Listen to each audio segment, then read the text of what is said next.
चाकूनं वार करत प्रेयसीला जीवे मारण्याचा प्रयत्न करण्यात आल्याची घटना अहिल्यानगर शहरात घडली आहे। किरकोळ भांडणाच्या कारणावरून प्रियकराने आपल्या साथीदार प्रेयसीच्या गळ्यावर चाकूनं वार करत तिला ठार मारण्याचा प्रयत्न केलाय। अहिल्यानगरमधील नवनागापूर येथील आनंदनगर भागात प्रेम संबंधातून हा प्रकार घडलाय। याबाबत रंजना रोकडे यांनी MIDC पोलीस ठाण्यात फिर्याद दिली आहे। त्यांची मुलगी प्रतीक्षा रोकडे ही आकाश शेरकर याच्यासोबत गेल्या 7 महिन्यांपासून आनंदनगर नवनागापूर येथे भाड्याच्या घरात राहत आहे।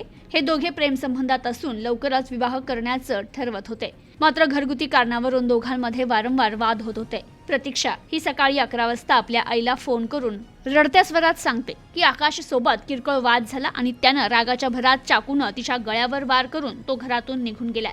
दरम्यान या घटनेनंतर प्रतीक्षाला MIDC पोलिसांनी तात्काळ उपचारासाठी जिल्हा रुग्णालयात दाखल केलं असून ती सध्या ICU मध्ये उपचार घेते आहे। प्रतीक्षाने उपचारादरम्यान आईसमोर दिलेल्या माहितीनुसार केवळ भांडी न घासल्याच्या कारणावरून आकाशने तिच्यावर चाकूनं हल्ला करत जीवे मारण्याचा प्रयत्न केल्याचं सांगितलंय। तर पोलिसांनी आकाश शेरकर विरोधात खुनाचा प्रयत्न कलमान्वये गुन्हा दाखल केला असून त्याला ताब्यात घेतलंय।